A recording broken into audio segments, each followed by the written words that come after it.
नमस्कार दोस्तों। ये कहानी एक जिद्दी राजकुमार, एक चालाक मंत्री और परिलोक की एक रहस्यमय परी की है। इसमें प्यार, रोमांच और ढेर सारी अनपेक्षित मोड़ है।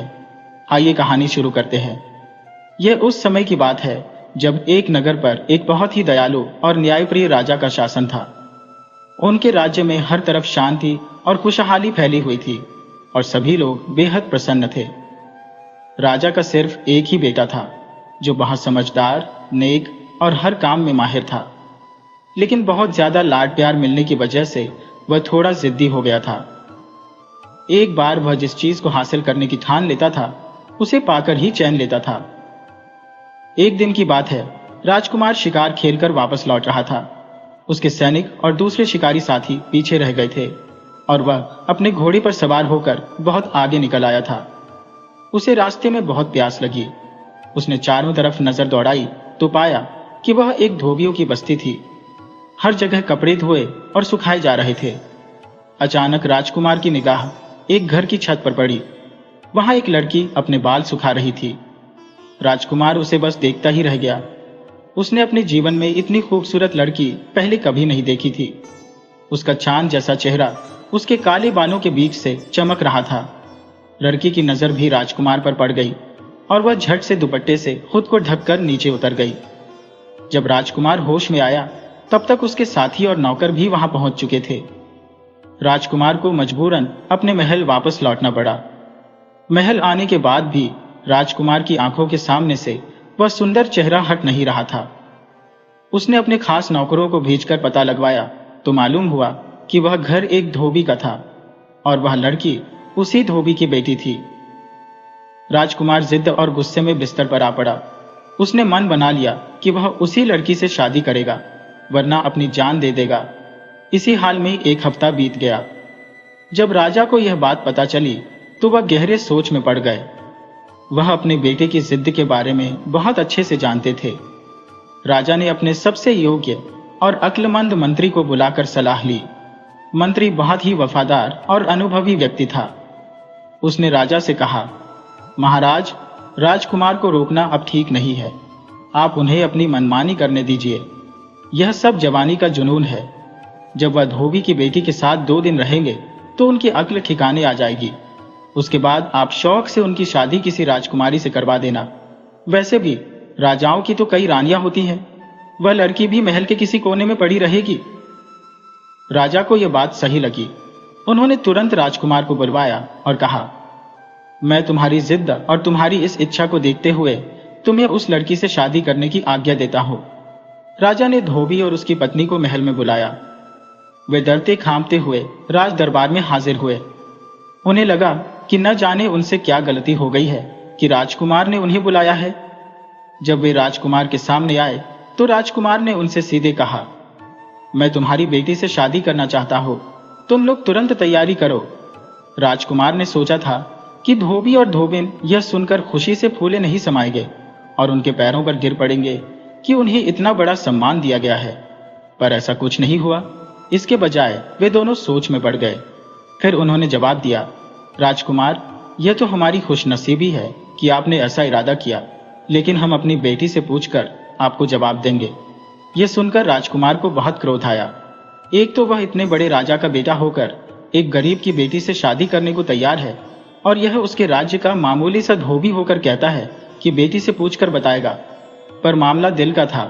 उसे उस लड़की से प्यार हो गया था, इसलिए उसने धोबी की बात को बर्दाश्त कर लिया।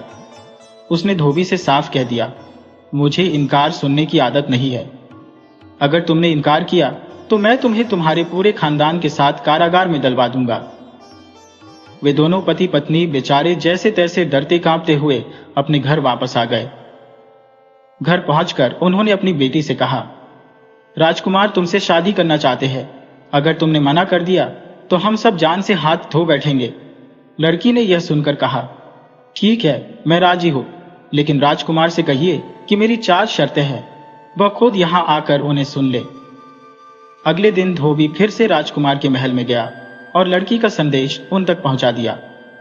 धोबी के दिल में डर था कि कहीं राजकुमार गुस्से में आकर उसका सिर धड़ से अलग न कर दे। एक धोबी की बेटी और इतनी हिम्मत कि राजकुमार के सामने शर्तें रखे। राजकुमार को पहले तो यह सुनकर बहुत गुस्सा आया। उसका मन किया कि धोबी का सिर काट दे, लेकिन फिर उसे अपना प्रेम याद आ गया। साथ ही उसके दिल में यह जिज्ञासा भी हुई कि देखें धोबी की लड़की क्या क्या अजीब शर्तें रखती है। राजकुमार उसी समय धोबी के साथ उसके घर जा पहुंचा। वह 2 कमरों का मकान था। नीचे धोबी और उसकी पत्नी रहते थे और ऊपर के कमरे में लड़की रहती थी। राजकुमार जब वहां पहुंचा तो लड़की नीचे के कमरे में ही थी। उसने अपने आगे एक पर्दा डाल रखा था और वह पर्दे के पीछे बैठी हुई थी। उसने राजकुमार से कहा, मेरी 4 शर्तें हैं। अगर आपको वे मंजूर है तो मैं आपसे शादी करने को तैयार हूं। पहली शर्त यह है कि मैं आपके महल में रात नहीं बिताऊंगी। सुबह जाऊंगी और शाम को वापस अपने घर आ जाया करूंगी। राजकुमार ने सोचा, यह कैसी अजीब शर्त है, पर फिर उसे ख्याल आया, यह सब कहने की बातें हैं। एक बार शादी हो गई तो महल को छोड़कर वापस झोपड़ी में कौन आता है। राजकुमार बोला, मुझे मंजूर है, तुम अपनी दूसरी शर्त बताओ। लड़की ने कहा, दूसरी शर्त यह है कि आप मुझे छूने या बात करने की कोशिश नहीं करेंगे। ये सुनकर तो राजकुमार को हंसी आ गई। यह शादी है या कोई मजाक। उसने सोचा, एक बार शादी हो जाए, बाद में देखा जाएगा। उसने कहा, चलो यह भी मंजूर है। लड़की ने कहा, मैं आपके महल का पानी तक नहीं पीऊंगी। राजकुमार ने सोचा, यह तो बिल्कुल बकवास है। जब दिन भर वहां रहेगी तो यह कैसे हो सकता है कि न कुछ खाए और न पिए। उसने जवाब दिया, मुझे यह भी मंजूर है। लड़की ने फिर कहा, मेरी चौथी शर्त यह है कि अगर आपने मुझे उंगली से भी छूने की कोशिश की तो हमारा रिश्ता हमेशा के लिए खत्म हो जाएगा और फिर मैं कभी वापस नहीं आऊंगी। राजकुमार ने सोचा, यह तो बहुत ही अजीब लड़की है, कैसी बदतमीज है। एक बार शादी हो जाए, इसकी सारी शर्तें धरी की धरी रह जाएंगी। राजकुमार ने कहा, मुझे तुम्हारी सारी शर्तें मंजूर है। लड़की ने कहा, अगर आपको शर्तें मंजूर है तो फिर बारात लेकर आ जाइए। लड़की नहीं चाहती थी कि उसकी वजह से धोबी किसी मुसीबत में फंस जाए। राजकुमार अपने 2-4 दोस्तों के साथ बारात लेकर गया और बड़े ही सादे तरीके से फेरे पड़वाकर दुल्हन को महल में लेकर आ गया। बहू ने साड़ी पहन रखी थी और एक बड़ा सा घूंघट निकाल रखा था जिसमें उसका चेहरा पूरी तरह छुप गया था। महल में किसी को पता ही नहीं चल रहा था कि नई बहू आई है। राजा और रानी तो वैसे भी इस शादी में शामिल नहीं हुए थे। बस एक राजकुमार की खास दासी थी जो वहीं हाथ बांधे खड़ी थी और जो भी आदेश होता उसे पूरा कर देती। शाम हुई तो दासी ने आकर बताया कि घोड़ा गाड़ी तैयार है। बहू उठी और सीधी गाड़ी में जाकर बैठ गई। अगले दिन सुबह उन्हीं कपड़ों में इसी तरह लिपटी हुई आई और उसी कुर्सी पर बैठ गई। दिन भर न तो कुछ खाया, न कुछ पिया, न हिली डुली। एक पत्थर की मूर्ति की तरह बैठी रही और शाम को वापस गाड़ी में बैठकर चली गई। 1 दिन, 2 दिन, 3 दिन, पूरे 6 महीने बीत गए। उसकी रोज की दिनचर्या में कोई बदलाव नहीं आया। जैसा राजकुमार ने सोचा था ऐसा कुछ भी नहीं हुआ और राजकुमार अपनी शर्तों से बंधा हुआ था। जिस चेहरे को देखकर उसने अपनी नींद और चैन खोया था, अब वह उस चेहरे की एक झलक देखने के लिए भी तरस गया था। राज दरबार में लोग तरह तरह की बातें बनाने लगे। राजा, रानी सब परेशान हो गए। एक दिन राजकुमार ने धोबी को बुलवाया और कहा, तुम अपनी बेटी को कुछ समझाते क्यों नहीं? वह अब इस राजमहल की राजकुमारी बन चुकी है, उसे महल में रहना चाहिए। इस तरह से रोज रात को चले जाना अच्छा तो नहीं लगता। लोग बातें बनाते हैं। धोबी हाथ जोड़कर बोला, राजकुमार की जय हो। सच बात तो यह है कि वह हमारी बेटी है ही नहीं। वह एक दिन हमारे घर पर आई थी और बोली कि इस दुनिया में मेरा कोई नहीं है, मुझे अपनी बेटी बनाकर अपने घर में रख लो। हमारी कोई औलाद नहीं थी। मेरी पत्नी को उसकी भोली सूरत अच्छी लगी और हमने उसे अपने घर में रख लिया। उसने हमसे कभी कोई वास्ता नहीं रखा। वह क्या खाती है, क्या पीती है, क्या करती है, हम कुछ नहीं जानते। कभी कभी मेरी पत्नी के पास आकर बैठ जाती है और उसे माँ कहती है। वह बेचारी इसी में खुश रहती है। उसने हमें कसम दे रखी थी, इसलिए हम चुप रह गए। जैसा उसने कहा हमने वैसा ही किया। राजकुमार, उस पर हमारा कोई जोर नहीं है, आप हमारी जान बख्श दें। इतना कहकर धोबी वहां से चला गया। अब राजकुमार एक अजीब सी सोच में पड़ गया। क्या करूं, क्या न करूं? उसका मन हर तरफ से उचट चुका था। आखिरकार एक दिन वह बिना किसी को बताए महल से निकल पड़ा। उसने बस अपनी विश्वासपात्र दासी को बताया कि वह जा रहा है। पता नहीं कहाँ और पता नहीं कब वापस आऊंगा। अगर मेरे पिताजी या कोई दूसरा मेरे बारे में पूछे तो कह देना कि मैं यात्रा पर गया हूं। दासी का दिल राजकुमार की हालत देखकर बहुत दुखी था। उसने भी सोचा, चलो अच्छा है, कुछ दिनों के लिए राजकुमार को इस झंझट से मुक्ति मिल जाएगी। राजकुमार का दिल इस दुनिया से उचट चुका था। वह हिमालय पर्वत की तरफ निकल गया। महीनों तक इधर उधर भटकता रहा। एक रात को वह बर्फ से ढकी हुई एक पहाड़ी पर पहुंचा। रात गुजारने के लिए वह कोई गुफा तलाश रहा था कि अचानक उसे एक गुफा में कुछ रोशनी दिखाई दी। डरते डरते वह गुफा के अंदर गया तो देखा कि वहां एक बूढ़ा सन्यासी अपने ध्यान में बैठा हुआ था। उसकी आंखें बंद थी, दाढ़ी और सिर के बाल बहुत बड़े हुए थे। उस सन्यासी को देखकर राजकुमार के दिल को बड़ा सुकून मिला। वह वहीं पर उनके कदमों के पास बैठ गया, लेकिन सन्यासी ने आंखें नहीं खोली। उन्होंने समाधि लगा रखी थी। उन्हें कुछ भी खबर नहीं थी। वह तो पूरी तरह से ईश्वर के ध्यान में डूबे हुए थे। अब राजकुमार वहीं पर रहने लगा। रोज सुबह वह झरने से पानी लाता, गुफा की सफाई करता, नीचे घाटी में जाकर फल फूल लेकर आता, उन्हीं से अपना पेट भर लेता। इसी तरह 1 महीना उस गुफा में बीत गया। ठीक 1 महीने के बाद सन्यासी महाराज ने आंखें खोली तो राजकुमार को अपने सामने बैठा हुआ पाया। राजकुमार ने उन्हें पानी पिलाया, जंगली फल फूल खिलाए, उनके हाथ पांव दबाए। सन्यासी महाराज बोले, बच्चा तू राजकुमार है, इस योगी की कुटिया में तेरा क्या काम? ये सुनकर राजकुमार बोला, महाराज आप जानते हैं कि मैं राजा का बेटा हूँ, तो फिर यह भी जानते होंगे कि मैं क्यों मारा मारा फिर रहा हूँ। मेरे माता पिता मेरे लिए परेशान हो गए हैं, परंतु मेरा वापस जाने का मन नहीं करता। योगी ने कहा, योगियों से कुछ भी छुपा नहीं है। तूने बड़ी गलती कर दी जो उस लड़की से शादी कर ली, परंतु तूने मेरी इतने दिनों तक सेवा की है तो मैं तुझे खाली हाथ तो नहीं भेजूंगा। ले, ये भस्म तू अपने साथ ले जा। इसको अपने माथे पर लगाते ही तू सबको देख सकेगा, लेकिन कोई तुझे नहीं देख पाएगा। जा, अब तू घर जा और इसे अपने माथे पर लगाकर उस लड़की के साथ ही चले जाना। तुझे अपने आप पता चल जाएगा कि वह कौन है और उसकी क्या मजबूरी है। मेरा आशीर्वाद तेरे साथ है, तेरे मन की मुराद अवश्य पूरी होगी।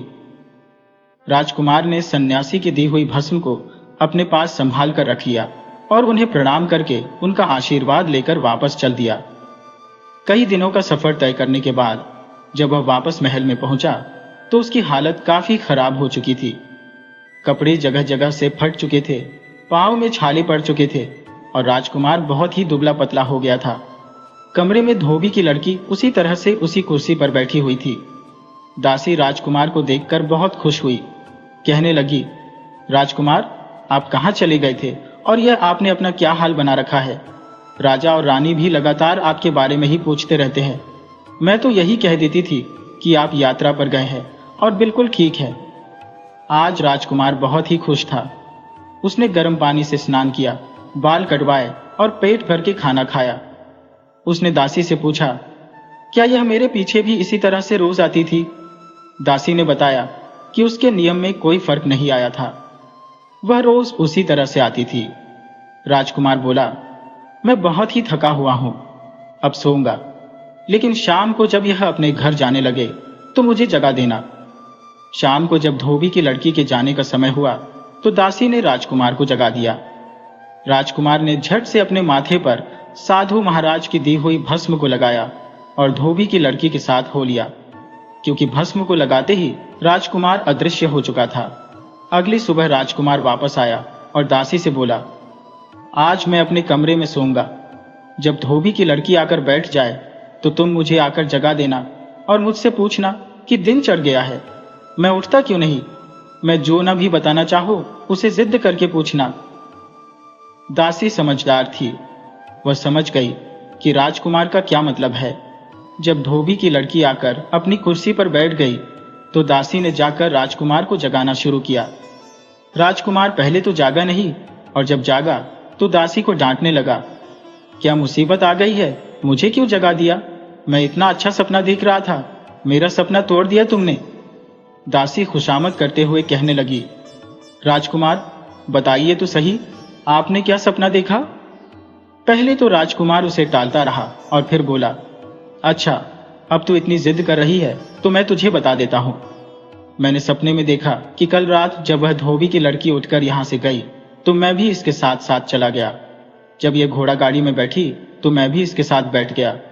दासी ने पूछा, अच्छा तो फिर आगे क्या हुआ?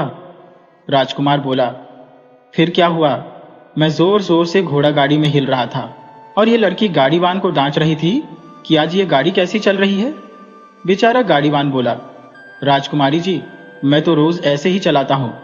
जैसे तैसे धोबी का घर आया। ये धोबी की लड़की धोबी धोबिन के पास तो नहीं गई, सीधी ऊपर चढ़ गई। मैं इसके साथ इसके कमरे में आ गया। क्या सजा हुआ कमरा था, लगता ही नहीं था कि किसी धोबी का घर है। सोने चांदी के कालीन, सोने चांदी की कुर्सी, राजमहल से भी ज्यादा खूबसूरती से वह कमरा सजा हुआ था। मैं भी कुर्सी पर बैठ गया। तभी राजकुमार की दासी ने पूछा, आप इनके कमरे में वहां पर बैठकर आपने कैसी बातें की? राजकुमार बोला, अरे सच में थोड़ी ना, यह तो सब कुछ सपना था। दासी फिर से पूछने लगी, अच्छा बताइए फिर क्या हुआ आपके सपने में?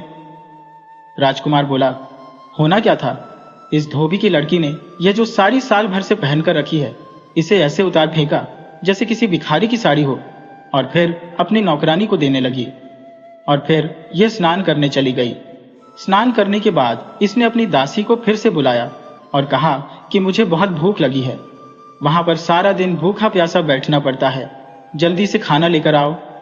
इसकी नौकरानी छत पर गई और आसमान की तरफ हाथ करके खड़ी हो गई। आसमान से एक थाली उतरी जिसमें सोने चांदी के बर्तनों में दुनिया के सबसे मजेदार पकवान रखे हुए थे।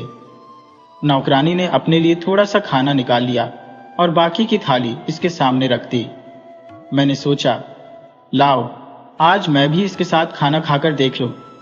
कितने दिनों से जंगल में घूमते घूमते अच्छा खाना नहीं मिला था। ऐसा मजेदार खाना था कि क्या बताऊं। एक निवाला यह खाती और 4 निवाले मैं खा जाता। इसका पेट भी नहीं भरा और खाना खत्म हो गया। इसने नौकरानी को डांट लगाई कि दासी क्या बात है, आज तुम ये क्या कर रही हो, मेरे लिए इतना कम खाना, मैं तो भूखी रह गई। नौकरानी बेचारी हैरान थी, बोली, राजकुमारी मैंने तो आपके लिए उतना ही खाना निकाला था जितना रोज निकालती हूँ। लीजिए आप मेरे हिस्से का खाना भी खा लीजिए।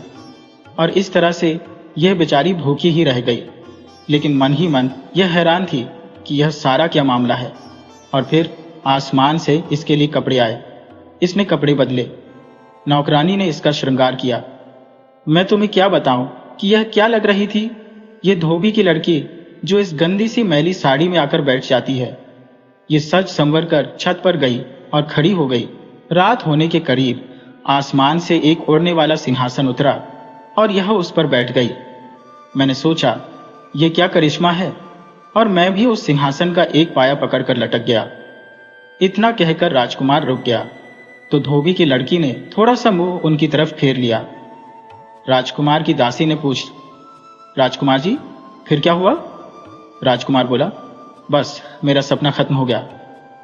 दासी जिद करने लगी, राजकुमार सुनाइए ना, ऐसा अधूरा सपना थोड़े हो सकता है, बताइए फिर क्या हुआ? राजकुमार पहले तो टाल मटोल करता रहा और फिर बोला, वो सिंहासन ऊपर ही ऊपर उड़ता जा रहा था। चांद सितारों से भी ऊपर उड़ते उड़ते वह परियों की दुनिया में पहुंच गया। वहां पर परियों के राजा का दरबार लगा हुआ था। एक से बढ़कर एक खूबसूरत परियां बैठी हुई थी। जब यह वहां पर पहुंची तो सबने उठकर इसे सलामी दी जैसे कि यह राजकुमारी हो। यह धोबी की लड़की वहां पर परियों की रानी है। एक एक करके कई परियां आई और अपना नाच दिखाने लगी। सबसे आखिर में इसके नाचने की बारी आई। यह नाचने के लिए खड़ी हुई तो मैंने सोचा, अगर इसके नाच पर आज मैंने थाप नहीं दी तो कुछ नहीं किया। मैंने तबला वादक से कहा, लाओ भैया तुम थक गए होगे, थोड़ा आराम कर लो, मैं तबला बजा देता हूँ। तबला बजाने वाले बेचारे को कोई नजर तो नहीं आया, लेकिन वह सचमुच थक गया था। तबला छोड़कर वह बैठ गया। मैंने तबला बजाया और मेरी थाप पर यह ऐसी नाची कि समा बन गया। परियों के राजा ने खुश होकर अपना रेशमी रुमाल इसे इनाम में दे दिया। इसने झुककर वह रुमाल लिया और सबको दिखाया और तबला बजाने वाले की तरफ फेंक दिया। मैंने जल्दी से वह रुमाल अपनी जेब में रख लिया। इतना कहकर राजकुमार रुक गया। धोबी की लड़की अब पूरी तरह से घूम चुकी थी। दासी बोली, राजकुमार जी, हम भी तो देखें वो कैसा रुमाल है। राजकुमार बोला, अरे वह तो एक सपना था, भला सपने की चीज को भी कोई दिखा सकता है। लेकिन दासी ने जबरदस्ती राजकुमार की जेब में हाथ डालकर एक रेशमी रुमाल निकाला और बोली, कहीं यह रुमाल तो नहीं। राजकुमार बनावटी गुस्सा करते हुए बोला, तू बहुत जिद्दी है, मानती ही नहीं। हाँ यही तो था, पता नहीं मेरी जेब में कहां से आ गया। धोबी की लड़की का दुपट्टा अब कुछ नीचे सरक चुका था और वह पूरी तरह से उनकी तरफ मुड़ चुकी थी। दासी ने फिर से कहा, सुनाइए राजकुमार, आगे फिर क्या हुआ। राजकुमार कहने लगा, परियों के राजा ने दोबारा से नाच देखने की फरमाइश की। मैंने ढोलक संभाली और जितना अच्छा मैंने ढोलक बजाया उतना ही अच्छा यह नाचती रही। परियों के राजा ने खुश होकर इसे अपनी अंगूठी इनाम में दे दी। इसने झुककर उनके पांव छुए, सभी को वह अंगूठी दिखाई और फिर तबला बजाने वाले के पास रख दी। वह तबला बजाने वाला यानी कि मैंने भी वह अंगूठी उठाकर अपनी जेब में रखी। राजकुमार की दासी एक बार फिर से जिद करने लगी, राजकुमार दिखाइए ना, वह अंगूठी कैसी थी। राजकुमार बोला, अरे बेवकूफ दासी, अब एक चीज सही हो गई तो इसका मतलब ये नहीं कि सारी बातें सच निकलेंगी। दासी ने राजकुमार की जेब से वह अंगूठी निकाली और बोली, क्या यह वही अंगूठी है। राजकुमार बोला, अरे हाँ ये तो वही थी, लेकिन मेरी जेब में कहां से आ गई। दासी ने इशारा किया। धोबिन की लड़की का घूंघट अब पूरी तरह से उठ चुका था, लेकिन राजकुमार और दासी ऐसे दिखा रहे थे जैसे उन्होंने उसे देखा ही नहीं। दासी ने आगे पूछा, राजकुमार फिर क्या हुआ। राजकुमार बोला, मैंने भी ऐसा तबला बजाया कि जान लगा दी, और फिर यह ऐसा नाची कि जिसका जवाब नहीं। नाच खत्म हुआ तो परियों का राजा खड़ा हो गया और फिर सभी लोग वहां से उठ गए। यह भी भागकर उड़न खटोले में बैठ गई। जल्दी जल्दी में यही अपना इनाम तबला बजाने वाले से लेना ही भूल गई। इसने सोचा होगा कि कल ले लेगी, इसे क्या पता था कि वह सब कुछ मेरे पास है। इसका सिंहासन उड़ा और मैं सिंहासन का पाया पकड़कर उसके नीचे लटकता हुआ धरती पर इसके साथ आ गया। बस मेरा सपना यहीं तक था कि तूने आकर जगा दिया। दासी कहने लगी, राजकुमार आपका सपना तो सचमुच बहुत ही अद्भुत था। अब तो धोबी की लड़की कुर्सी से उठकर राजकुमार के पास आ गई और बोली, राजकुमार जी, अब तो आप जान ही चुके हैं कि मैं धोबी की लड़की नहीं हूं, मैं परियों की दुनिया की एक परी हूं। अब मेरी कहानी भी सुन लीजिए। परियों की दुनिया में मुझसे अच्छा नाचने वाली कोई और परी नहीं थी। परियों का राजा मेरा नाच देखकर ही दरबार किया करते थे। एक रात मेरी तबीयत खराब थी और सिर में बहुत दर्द था। मुझे दरबार में बुलवाया गया तो मैंने मना कर दिया, लेकिन परियों के राजा को मेरे बिना चैन कहाँ था। उसने दोबारा से बुलावा भेजा तो मुझे गुस्सा आ गया। मैंने कह दिया कि जाकर राजा से कह दो कि उनके मन में दया नाम की कोई चीज भी है या नहीं। यहां पर मैं दर्द से तड़प रही हूं और उन्हें नाच देखने की पड़ी है। संदेश लाने वाले ने ये बात जाकर परियों के राजा से कह दी। राजा गुस्से में आग बबूला हो गया। उसने तुरंत मुझे बुलवाया। मैं डरती कांपती हुई वहां पर पहुंची तो परियों का राजा बोला, तेरा बहुत नखरा हो गया है, तुझे अपने आप पर बहुत घमंड है। जा, मैं तुझे यह सजा देता हूं कि तुझे साल भर धरती पर एक लड़की बनकर रहना होगा और अपनी पहचान छुपानी पड़ेगी। अगर किसी को पता चल गया कि तू एक परी है या फिर किसी मर्द ने तुझे छू लिया तो तू कभी परियों की दुनिया में वापस नहीं आ सकेगी। मैं उसके सामने बहुत रोई, बहुत गिड़गिड़ाई, माफी मांगी। तब राजा ने कहा कि मैं अपने कहे हुए वचन वापस तो नहीं ले सकता। हाँ, इतना जरूर है, तेरे लिए रोज रात को एक ओढ़ने वाला सिंहासन भेजूंगा जो तुझे परियों की दुनिया में लेकर आएगा, लेकिन तुझे साल भर धरती पर ही काटना पड़ेगा। मेरे पंख नोच लिए गए और मुझे धरती पर फेंक दिया गया। मेरे साथ मेरी एक दासी को भी धरती पर आना पड़ा। मैंने अपने लिए धोबी का घर पसंद किया और धोबी की लड़की बनकर रहने लगी ताकि किसी को मुझ पर शक न हो। लेकिन मेरी किस्मत में आपकी सेवा करना लिखा था। कल मेरी सजा का 1 साल पूरा होने वाला था। मेरे पंख मुझे वापस मिल जाते और मैं परियों की दुनिया में वापस चली जाती। आपको मेरी असलियत कभी पता न चलती और आप यही समझते कि मैंने आपसे बेवफाई की और यहां से भाग गई। लेकिन अब तो सब खत्म हो गया। आपको सब कुछ मालूम पड़ गया। अब तो आप ही मेरे मालिक हैं और मैं आपकी दासी हूं। राजकुमार ने उस लड़की की तरफ हैरानी से देखा और कहा, तुम मेरी दासी नहीं बल्कि मेरे दिल की रानी हो। राजकुमार उसे दुल्हन बनाकर अपने माता पिता के पास ले गया और उन्हें सारी कहानी बताई। राजकुमार के पिता को जब यह पता चला कि उनकी बहू धोबी की लड़की नहीं बल्कि परीलोक की एक परी है, तो उनकी खुशी का ठिकाना नहीं था। उन्होंने बड़ी ही धूमधाम से एक बार फिर से अपने बेटे की शादी करवाई और खूब खुशियां मनाई। इसके बाद वे सभी एक खुशहाल परिवार की तरह अपना जीवन बिताने लगे। जीवन में कभी कभी सबसे बड़ी सच्चाई हमारे सबसे करीब छिपी होती है। ये कहानी हमें सिखाती है कि जिद से ज्यादा जरूरी सब्र और समझदारी है, जो हमें अंततः हमारे सच्चे प्रेम तक ले जाती है।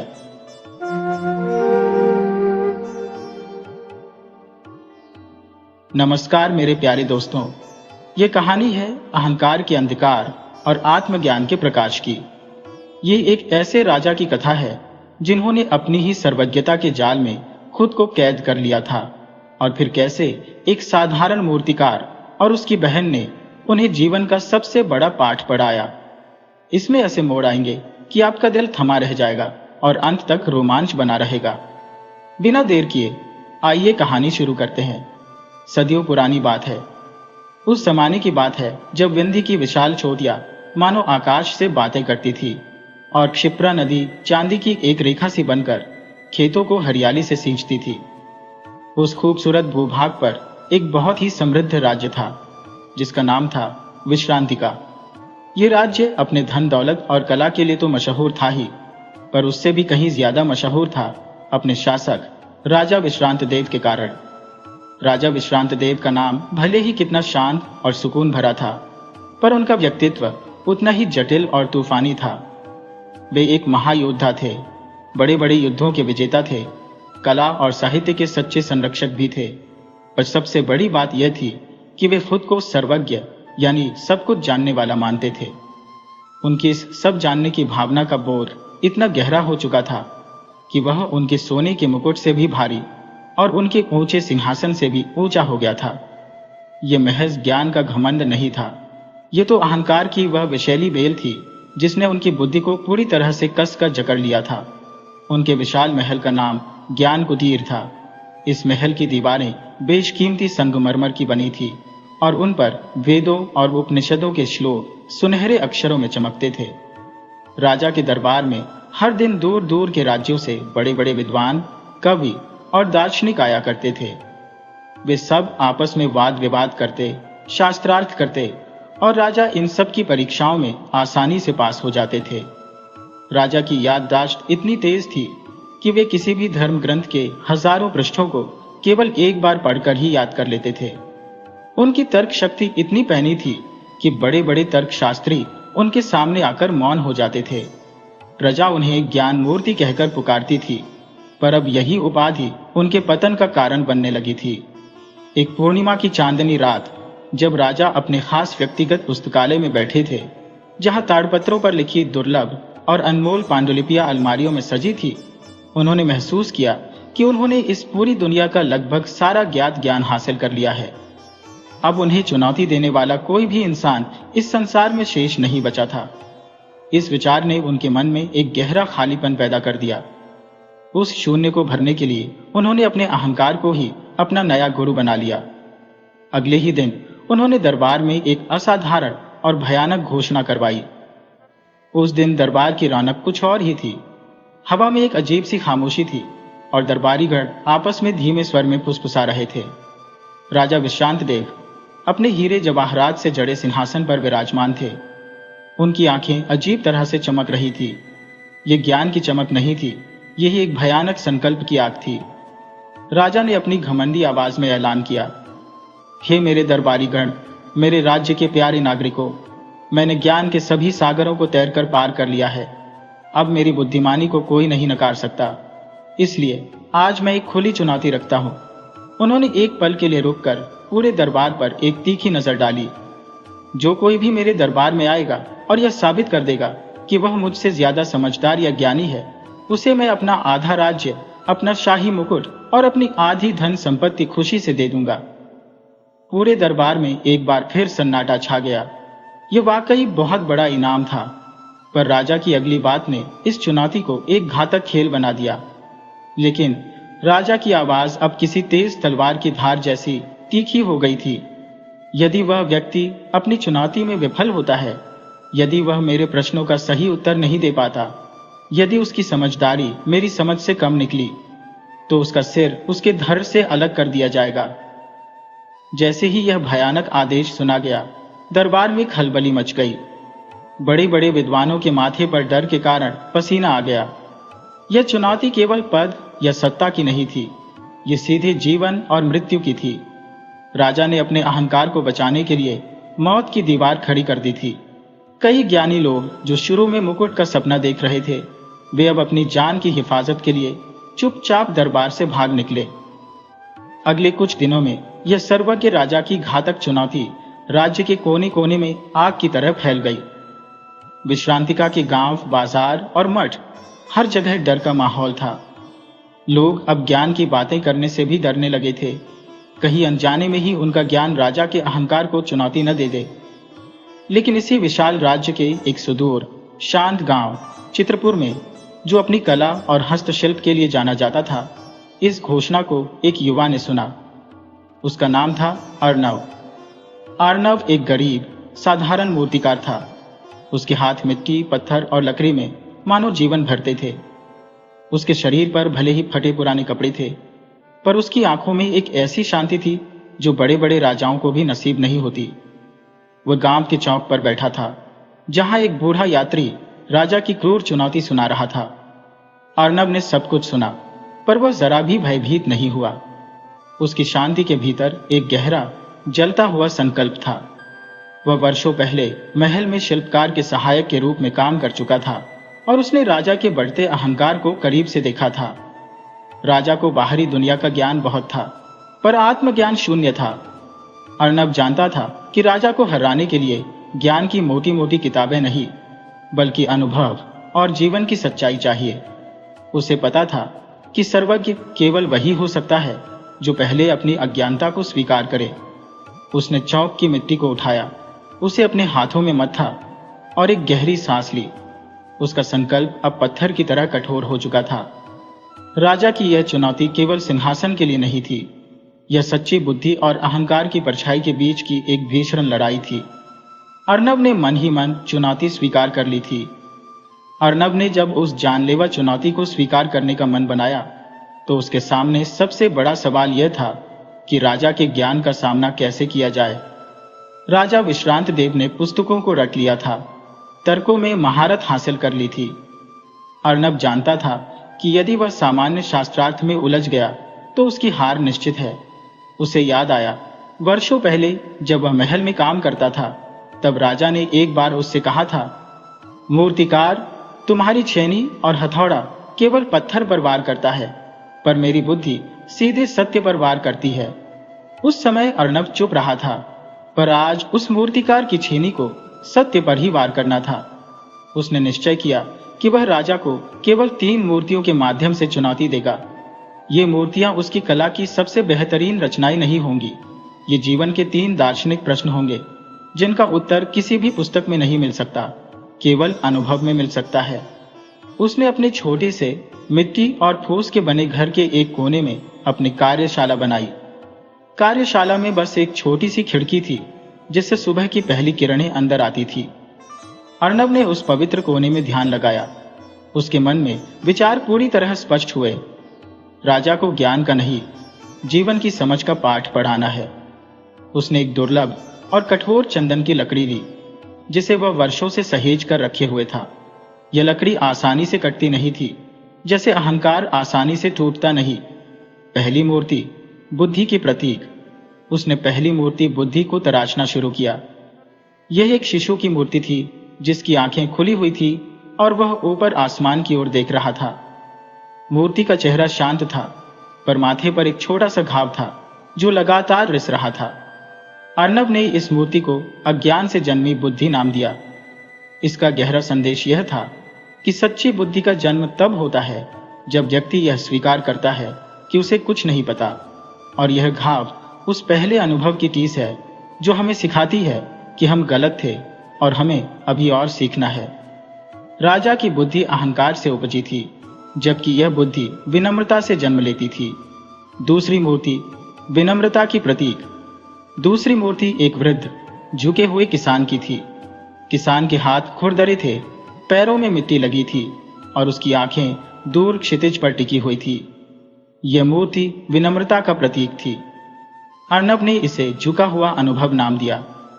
संदेश यह था कि सबसे महान व्यक्ति वह नहीं होता जो सबसे ज्यादा जानता है, बल्कि वह होता है जो अपनी महानता के बावजूद प्रकृति और अपने कर्म के प्रति झुका रहता है। राजा अपने सिंहासन पर सीधा बैठा रहता था, पर यह मूर्ति सिखाती थी कि सच्ची शक्ति झुकने में है, टूटने में नहीं। तीसरी मूर्ति सत्य की दृष्टि की प्रतीक।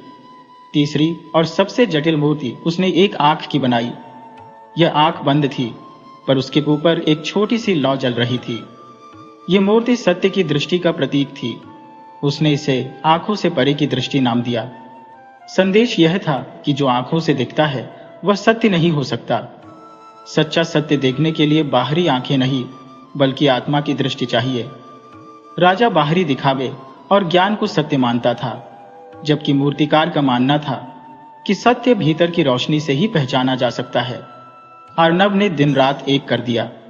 उसके हाथों की उंगलियां लहूलुहान हो गई, पर उसका संकल्प टूटने वाला नहीं था।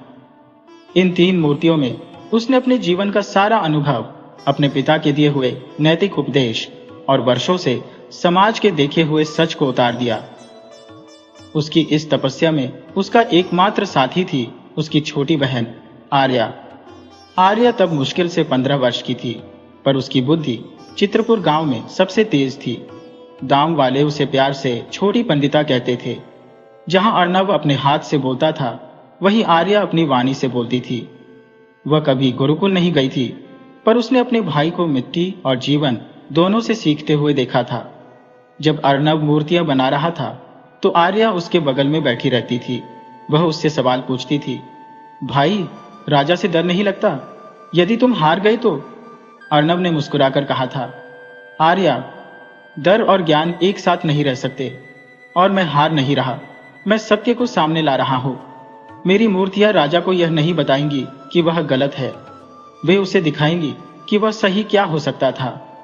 आर्या ने मूर्तियों को छूकर कहा था, भाई, तुम्हारी छेनी केवल लकड़ी नहीं काटती, वह अहंकार को काटती है। पर राजा तुम्हारी कला की भाषा नहीं समझेगा, उसे शब्दों की भाषा चाहिए।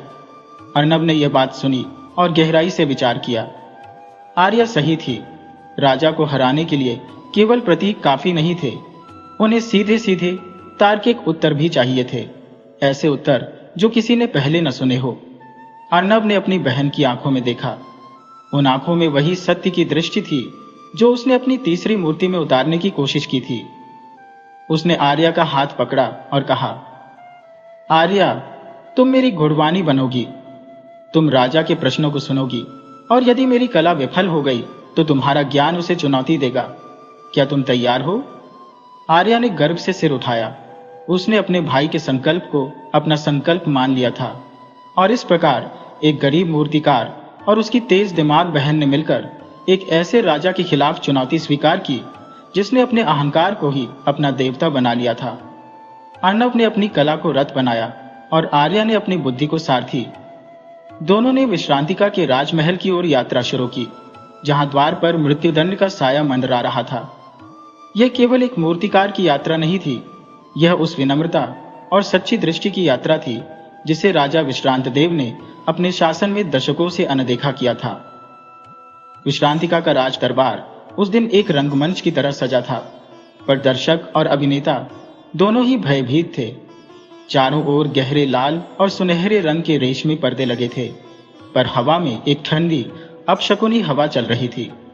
राजा विश्रांत देव अपने सिंहासन पर इस तरह बैठे थे जैसे वे उस मृत्युदंड के खेल का सबसे बड़ा मोहरा हो जिसे उन्होंने खुद रचा था। उनके चेहरे पर ज्ञान की शांति नहीं, बल्कि अपनी श्रेष्ठता सिद्ध करने का दंभी भाव था। जब मूर्तिकार अर्णव को दरबार में लाया गया तो चारों ओर फुसफुसाहट शुरू हो गई। दरबारी गण एक दूसरे को देखकर कानाफूसी कर रहे थे। क्या यह सामान्य दिखने वाला मूर्तिकार राजा को चुनौती देगा? इसकी तो शक उससे ही लगता है कि इसने कभी वेद नहीं पढ़े होंगे। अर्णव के कपड़े सादे थे और उसके हाथों पर चंदन की लकड़ी का बुरादा लगा हुआ था। ये श्रम का प्रतीक था, जिसे राजा के दरबार में तुच्छ समझा जाता था। अर्णव ने सिर झुकाया, पर उसकी आंखें राजा की आंखों से मिली। वह जानता था कि यह द्वंद्व आंखों का नहीं, आत्माओं का है। राजा विश्रांत देव ने अपनी ऊंची आवाज में पूछा, ए मूर्तिकार, मैंने सुना है कि तुम मेरी चुनौती स्वीकार करने आए हो। क्या तुम अपनी मृत्यु के लिए तैयार हो? तुम्हारी कला मेरे ज्ञान के सामने एक धूल के कण के समान है। बोलो, क्या तुम मेरी शर्त को समझते हो? अर्णव ने विनम्रता से उत्तर दिया, महाराज, मैं शर्त को भली भांति समझता हूं। मैं यहां आपके ज्ञान को चुनौती देने नहीं आया हूं। ज्ञान तो ईश्वर का दिया हुआ वरदान है। मैं यहां आपके अहंकार को समझने और उसे एक नई दिशा देने आया हूं। और हां, मेरी कला धूल नहीं है। ये उस मिट्टी से बनी है जिसमें आपके सभी पूर्वज और भावी पीढ़ियां विश्राम करेंगी। यह जीवन की सच्चाई है। राजा इस उत्तर से थोड़ा अप्रभावित तो हुए, पर उनका अहंकार अभी भी प्रबल था। तुम्हारे शब्द बड़े हैं मूर्तिकार, पर शब्दों से सत्य सिद्ध नहीं होता। तुमने जो कुछ भी बनाया है उसे प्रस्तुत करो। यदि तुम्हारी कला मेरे ज्ञान से श्रेष्ठ सिद्ध हुई तो मैं अपनी हार मानूंगा। अर्णव के सेवकों ने तब तीनों मूर्तियों को एक काले मखमली कपड़े पर रखा और राजा के सामने पेश किया। जब राजा ने उन मूर्तियों को देखा तो वे क्रोधित होने के बजाय हंस पड़े। यह हंसी उपहास से भरी थी। हाँ, ये मूर्तियां, ये मिट्टी और लकड़ी के टुकड़े मुझसे ज्यादा क्या जानेंगे? इनमें कोई जादू नहीं, कोई रहस्य नहीं। मूर्तिकार, तुमने अपनी जान गंवा दी। ये साधारण मूर्तियां मेरे ज्ञान को क्या चुनौती देंगी? राजा का उपहास पूरे दरबार में गूंजा। अर्णव अविचल रहा। उसने अपनी पीठ पर रखे एक छोटे से पात्र से गंगा जल निकाला और तीनों मूर्तियों पर छिड़का, जैसे वह उन्हें जीवन दे रहा हो। महाराज, अर्णव ने दृढ़ता से कहा, ये साधारण मूर्तियां नहीं है। ये बुद्धि, विनम्रता और सत्य की दृष्टि का प्रतीक है। इन्हें मेरे हाथों ने नहीं, बल्कि जीवन के अनुभवों ने तराशा है। ये आपसे बात नहीं करेंगी, पर ये आपको सोचने पर मजबूर करेंगी। आप केवल एक प्रश्न पूछिए, एक ऐसा प्रश्न जिसका उत्तर आपके किसी भी ग्रंथ में न लिखा हो। सत्य स्वयं प्रकट होगा। राजा ने चुनौती स्वीकार की। वह सोचने लगे। उन्हें ऐसा प्रश्न पूछना था जो अर्णव को मूर्ख सिद्ध कर दे, पर साथ ही वह ऐसा प्रश्न नहीं होना चाहिए जिसका उत्तर वह पहले से जानते हो। अंत में राजा ने एक दार्शनिक प्रश्न पूछा जो उन्होंने अपनी आत्मा से पूछा था, पर कभी किसी को नहीं बताया था। राजा का प्रश्न, इन तीनों में से सबसे महान क्या है? वह शक्ति कौन सी है जो एक राजा को सच्चा राजा बनाती है? जैसे ही राजा ने प्रश्न किया, मूर्तिकार ने हाथ जोड़कर कहा, महाराज, अब आप इन मूर्तियों को स्वयं उत्तर देते हुए सुने। दरबार में पूर्ण चुप्पी छा गई। सब लोग किसी चमत्कार की अपेक्षा कर रहे थे। सबसे पहले बुद्धि के प्रतीक, वह शिशु की मूर्ति जिसका माथे पर घाव था, मानो बोल उठी। यह आवाज अर्णव के गले से नहीं, बल्कि एक अजीब सी गूंज के साथ आई जिसने दरबारियों को आश्चर्यचकित कर दिया। पहली मूर्ति, ज्ञान का उत्तर। महाराज, सबसे महान है ज्ञान। ज्ञान वह प्रकाश है जो अज्ञान के अंधकार को दूर करता है। एक राजा तब तक राजा नहीं है जब तक वह अपनी प्रजा को अज्ञान के बंधनों से मुक्त न करे, क्योंकि एक ज्ञानी प्रजा कभी गुलाम नहीं हो सकती और एक ज्ञानी राजा कभी अत्याचारी नहीं हो सकता। राजा ने सुना और मुस्कुराए। यह उनकी अपनी सोच थी। यह तो सामान्य उत्तर है, उन्होंने सोचा। फिर विनम्रता की प्रतीक, वह झुके हुए किसान की मूर्ति ने उत्तर दिया। उसकी आवाज में एक अजीब सी करुणा थी जो राजा के हृदय को छू गई। दूसरी मूर्ति, विनम्रता का उत्तर। महाराज, सबसे महान है विनम्रता। ज्ञान तो तलवार है, पर विनम्रता उसकी म्यान है। यदि तलवार म्यान में ना हो तो वह अपने मालिक को ही काट डालती है। राजा तब तक महान नहीं है जब तक वह अपने ज्ञान और अपनी शक्ति के बावजूद अपनी प्रजा और अपने परिवेश के प्रति झुका न रहे। जिस राजा में विनम्रता होती है, उसकी प्रजा उसे डर से नहीं, प्रेम से पूछती है। यह सुनकर राजा के चेहरे की मुस्कान फीकी पड़ गई। यह बात उनके अहंकार पर सीधा वार थी। वे जानते थे कि उनमें विनम्रता की कमी है। अंत में सत्य की दृष्टि की प्रतीक, वह बंद आंख जिसके ऊपर लौ जल रही थी, ने उत्तर दिया। यह आवाज केवल कानों तक नहीं पहुंची, यह आत्मा के भीतर तक गूंज गई। तीसरी मूर्ति, सत्य की दृष्टि का उत्तर। महाराज, सबसे महान है सत्य की दृष्टि। ज्ञान और विनम्रता तो मार्ग है, पर दृष्टि वह लक्ष्य है। राजा तब तक महान नहीं बन सकता जब तक वह यह न देखे कि वह जो देख रहा है वह सत्य है या केवल उसका भ्रम। उसे यह देखना होगा कि उसका ज्ञान कहीं अहंकार तो नहीं बन गया और उसकी विनम्रता कहीं नाटक तो नहीं बन गई। जो राजा स्वयं के भीतर के सत्य को नहीं पहचानता, वह बाहर के संसार में कभी भी न्याय नहीं कर सकता। राजा विश्रांत देव हतप्रभ रह गए। दरबार में एक पिन ड्रॉप साइलेंस था। ये उत्तर केवल दार्शनिक नहीं थे, ये राजा के जीवन पर सीधा प्रहार थे। उन्होंने सोचा था कि वे एक साधारण प्रश्न पूछेंगे और मूर्तिकार के पास कोई उत्तर नहीं होगा, पर इन मूर्तियों ने उन्हें 3 ऐसे अनमोल पाठ दिए थे जिनका सामना उन्होंने पहले कभी नहीं किया था। राजा का चेहरा लाल हो गया। यह क्रोध का नहीं, आत्मबोध का रंग था।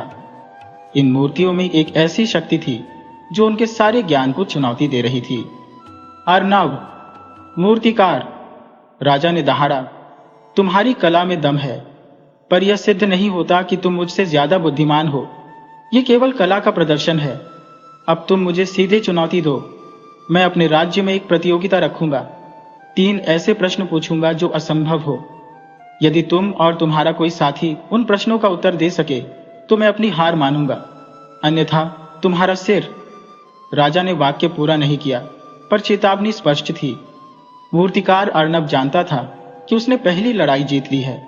उसने फिर से सिर झुकाया। उसकी मुस्कान में आत्मविश्वास था। वह जानता था कि अब असली परीक्षा शुरू होगी, जिसके लिए उसकी बहन आर्या तैयार थी। राजा विश्रांत देव ने अपनी प्रतिज्ञा के अनुसार मूर्तिकार की बुद्धि की अंतिम परीक्षा लेने का निश्चय किया। यह परीक्षा अब केवल अर्नव की नहीं, बल्कि राजा के अहंकार की भी अंतिम परीक्षा थी। राजा को अपनी सर्वज्ञता सिद्ध करनी थी, जिसके लिए उन्होंने ऐसे प्रश्न चुनने का निश्चय किया जिनका उत्तर न केवल राज्य के सबसे महान विद्वानों बल्कि इतिहास के पन्नों पर भी न लिखा हो। अगले दिन ढोल नगाड़ों के साथ पूरे राज्य में घोषणा की गई। दरबार के मुख्य द्वार पर एक विशाल संगमरमर के शिलापट्ट पर राजा ने अपने हाथों से 3 पहेलियां खुदवाई। यह प्रतियोगिता केवल अर्नव के लिए नहीं थी, बल्कि पूरे राज्य के लिए खुली थी, पर शर्त वही थी, असफलता का अर्थ मृत्युदंड। भय के कारण कोई भी विद्वान आगे आने को तैयार नहीं था। सब जानते थे कि राजा का असली निशाना मूर्तिकार अर्नव है। संध्या होते होते मूर्तिकार अर्नव राजमहल के बाहर बने प्रतियोगिता स्थल पर पहुंच गया। उसने एक लंबी सांस ली और शिलापट्ट पर खुद ही उन 3 असंभव पहेलियों को पढ़ना शुरू किया। पहली पहेली, वह कौन सा भार है जिसे राजा उठाता है पर उसे उठाने वाला कभी थकता नहीं और वह भार बढ़ता जाता है? वह न तो स्वर्ण है न राज्य का कर, फिर भी उसका मूल्य सबसे अधिक है।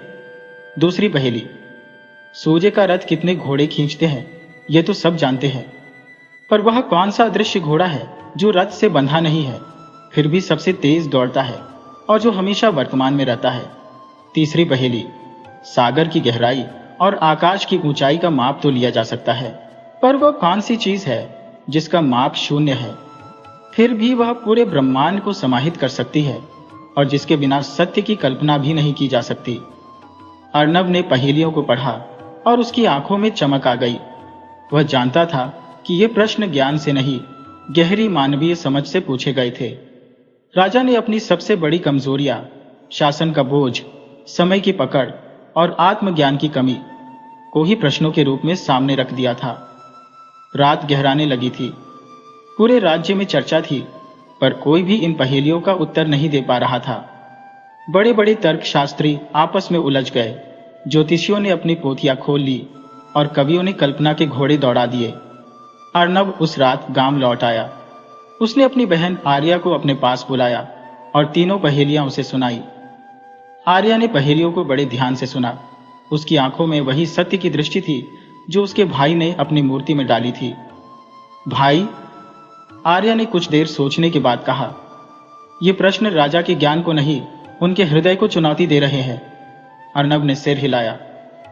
हाँ आर्या, राजा ने ज्ञान को अहंकार बना लिया है और अब वह केवल अपने आप को सिद्ध करना चाहता है। हमें उसे यह सिद्ध करना होगा कि सच्ची बुद्धि जीवन के अनुभव से आती है, पुस्तकों से नहीं। आर्या चुपचाप बैठी रही। उसके दिमाग में विचारों का तूफान चल रहा था। पहली पहेली राजा के कर्तव्य के बोझ पर थी, दूसरी समय की गति पर और तीसरी सत्य की अनंतता पर। वह जानती थी कि इन प्रश्नों का उत्तर सीधा नहीं हो सकता। वे राजा के अहंकार को भेदने के लिए काव्यात्मक और गहरा होना चाहिए। आर्या ने रात भर जागकर अपनी कुटिया की कमजोर सी मोमबत्ती की रोशनी में उत्तर लिखना शुरू किया। उसने उत्तरों को कविताओं के रूप में लिखा, ताकि वे केवल उत्तर न रहे बल्कि राजा के हृदय को छूने वाली वाणी बन जाए। सुबह होने से ठीक पहले उसने अपने भाई को 3 पत्र सौंपे। प्रत्येक पत्र में एक पहेली का उत्तर एक छोटी कविता के रूप में लिखा था। पहले प्रश्न का उत्तर। पहेली 1, राजा का भार। वह भार प्रजा का विश्वास है जिसे राजा उठाता है। वह भार जिसे उठाने वाला राजा कभी थकता नहीं, क्योंकि वह भार उसे शक्ति देता है। उसका मूल्य सबसे अधिक है, क्योंकि वह टूट जाए तो राज्य टूट जाता है। दूसरे प्रश्न का उत्तर। पहेली 2, अदृश्य घोड़ा। अदृश्य घोड़ा जो रथ से बंधा नहीं है, फिर भी सबसे तेज दौड़ता है, वह आज वर्तमान है। वह हमेशा वर्तमान में रहता है, क्योंकि अतीत चला गया और भविष्य अभी आया नहीं। जो राजा आज में जीता है, वही कल का निर्माण करता है। तीसरे प्रश्न का उत्तर। पहेली 3, शून्य का माप। वह चीज जिसका माप शून्य है पर पूरे ब्रह्मांड को समाहित कर सकती है, वह मानव मन, अंतरात्मा है। उसका माप शून्य है क्योंकि उसे पकड़ा नहीं जा सकता, पर वह ज्ञान, सागर और आकाश सबसे बड़ी है। सत्य की कल्पना उसके बिना नहीं की जा सकती, क्योंकि सत्य मन के भीतर ही उत्पन्न होता है। सुबह जब अर्नब राजमहल पहुंचा तो उसके चेहरे पर एक अजीब सी शांति थी। उसने देखा कि राज्य के सभी विद्वान और पंडित अभी भी अपने माथे पर हाथ रखे बैठे थे। कोई उत्तर नहीं मिला था। अर्नब ने राजा के प्रमुख सचिव को वे 3 पत्र सौंप दिए। सचिव ने राजा को बताया कि उत्तर आ गए हैं, पर वे एक अनाम पत्र में है। राजा ने पत्रों को खोलकर पढ़ा। जैसे ही उन्होंने आर्या की कविताओं को पढ़ा, उनका चेहरा बदल गया। उनकी आंखों में पहले आश्चर्य, फिर उलझन और अंत में एक गहरी आत्मचिंतन की रेखा उभर आई। ये उत्तर केवल तार्किक नहीं थे, ये दार्शनिक और नैतिक थे। ये उत्तर उनकी अपनी आत्मा से निकले प्रश्नों का उत्तर दे रहे थे। राजा ने दहाड़ लगाई। ये किसने भेजा? ये कौन मूर्तिकार है जो ऐसी गहन बातें जानता है? मैंने तो सोचा था कि ये केवल कला जानता है। मूर्तिकार अर्नब आगे बढ़ा। उसके चेहरे पर एक शांत विजयी मुस्कान थी। महाराज, अर्नब ने झुककर कहा, ये उत्तर मेरे नहीं है। मैंने तो केवल इन्हें लाने का माध्यम बना। जिसने ये उत्तर भेजे हैं, उसने आपसे सीधे संवाद किया है, बिना किसी डर, बिना किसी लालच के। वह शक्ति जो आपके ज्ञान को चुनौती दे रही है, वह मेरी बहन है। राजा ने भौहें चढ़ाई। तुम्हारी बहन? कौन है वह? क्या वह कोई महान गुरु या कोई ऋषि है? अर्नब ने मुस्कुराते हुए कहा, वह मेरी बहन आर्या है, गांव की सबसे तेज दिमाग वाली लड़की। राजा विश्रांत देव हतप्रभ रह गए। एक साधारण गांव की लड़की? ये बात उनके वर्षों के ज्ञान और अहंकार को एक झटके में तोड़ रही थी। उनके मन में हलचल मच गई और आर्या नाम उनके भीतर एक पुरानी दबी हुई याद को जगा गया। राजा विश्रांत देव के लिए वह पल किसी भूकंप से कम नहीं था। उनके वर्षों का अहंकार, उनकी सर्वज्ञता का किला एक साधारण गांव की लड़की के नाम मात्र से डगमगा गया। मेरी बहन आर्या ने, ये शब्द उनके कानों में बार बार गूंज रहे थे। राजा ने अपनी आंखें बंद की। उनके मन में अतीत की परछाई एक धुंधली तस्वीर बनकर उभरने लगी। आर्या, यह नाम उन्हें बचपन के एक भयानक दिन की ओर ले गया, जिस दिन उनके जीवन में सब कुछ बदल गया था, पर जिसे उन्होंने जानबूझकर अपने अहंकार के नीचे दफन कर दिया था। यह लगभग 20 वर्ष पहले की बात है। विश्रांत देव तब केवल एक राजकुमार थे, राजकुमार रुद्र। वे अपनी प्रजा के जीवन को जानने के लिए चुपचाप महल से बाहर निकल जाते थे। एक बार शिकार के दौरान वे अपने दल से बिछड़ गए। रात हो चुकी थी और वे घने जंगल में भटक गए थे, जहां हिंसक जानवर घूमते थे। रुद्र प्यास और भय से लगभग बेहोश हो चुके थे। तभी उन्हें एक छोटी सी कुटिया दिखाई दी। कुटिया में एक ब्राह्मण परिवार रहता था। ब्राह्मण की उम्र ज्यादा थी, पर उनके चेहरे पर ज्ञान की शांति थी। उनके साथ उनकी एक छोटी बेटी थी, जो मुश्किल से 7 या 8 साल की होगी। राजकुमार रुद्र को उस ब्राह्मण ने आश्रय दिया, पानी पिलाया और जंगली जड़ी बूटियों से उनके घावों का इलाज किया। ब्राह्मण की वह छोटी बेटी, जिसका नाम आर्या था, राजकुमार की सेवा में लगी रही। एक रात राजकुमार रुद्र को प्यास लगी। वे उठकर बाहर आए, पर तभी उन्होंने देखा कि एक विशाल विषैला सांप कुटिया के फर्श पर रेंग रहा है, जहां ब्राह्मण और आर्या सो रहे थे। रुद्र डर के मारे चिल्ला भी नहीं सके। उनके हाथ पैर सुन्न पड़ गए थे। तभी आर्या की नींद खुल गई। उसने सांप को देखा, पर वह चिल्लाई नहीं। वह चुपचाप उठी, पास में रखी मिट्टी की दियादान उठाई और पूरी बहादुरी से उस दियादान को सांप के सिर पर मार दिया। सांप मर गया। ब्राह्मण जागे और राजकुमार रुद्र ने कांपते हुए उन्हें पूरी घटना बताई। ब्राह्मण ने अपनी बेटी को गले लगाया और कहा, तुमने आज केवल राजकुमार की जान नहीं बचाई, तुमने अपने साहस और विवेक से एक महान सत्य को सिद्ध किया है। साहस और बुद्धि का मेल ही सच्चा शासन है। राजकुमार रुद्र उस घटना से बहुत प्रभावित हुए थे। उन्होंने उस ब्राह्मण परिवार को वचन दिया था कि जब वे राजा बनेंगे तो उन्हें अपने दरबार में सबसे ऊंचा स्थान देंगे। लेकिन समय के साथ क्या हुआ? राजकुमार रुद्र राजा विश्रांत देव बन गए। ज्ञान के पीछे भागते भागते वे आत्मज्ञान से दूर हो गए। ब्राह्मण परिवार का वह अनुभव, वह वचन उनके मन में कहीं खो गया।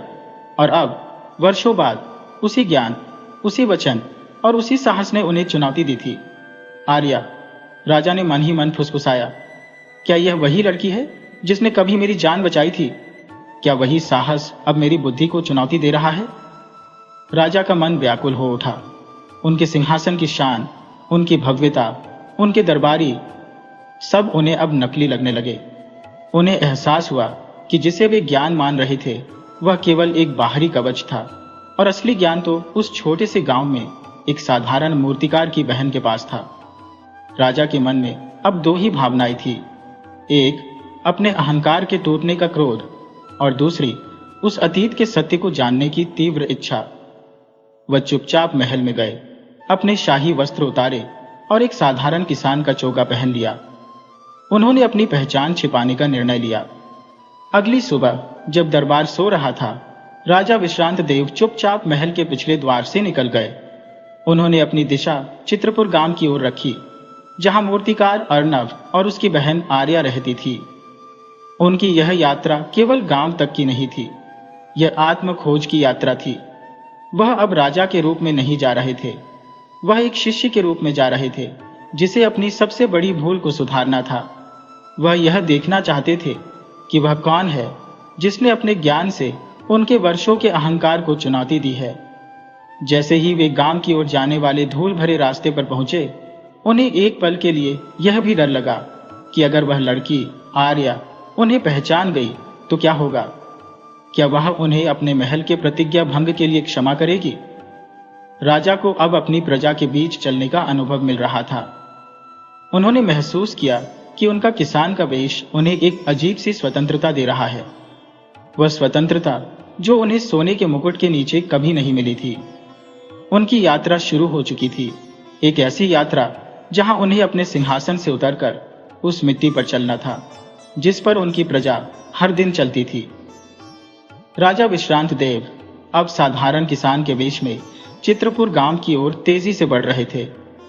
उनकी गति केवल पैरों की नहीं थी, यह उस सत्य की ओर उनकी आत्मा की गति थी जिसे उन्होंने वर्षों से अनदेखा किया था।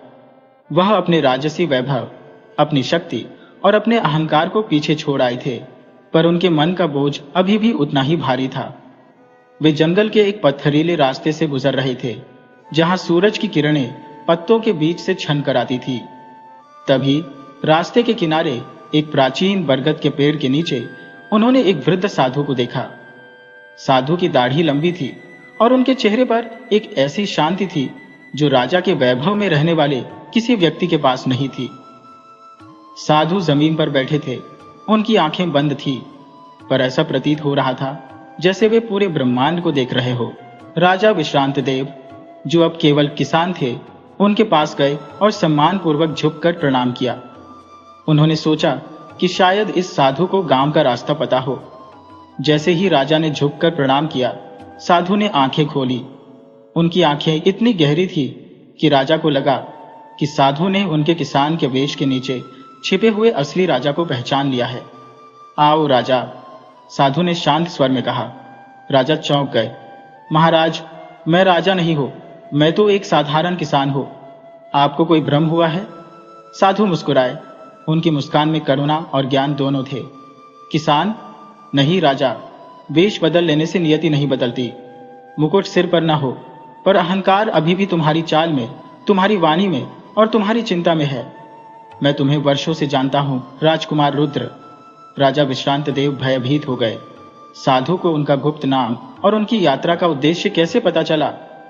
साधु ने राजा को बैठने का संकेत दिया।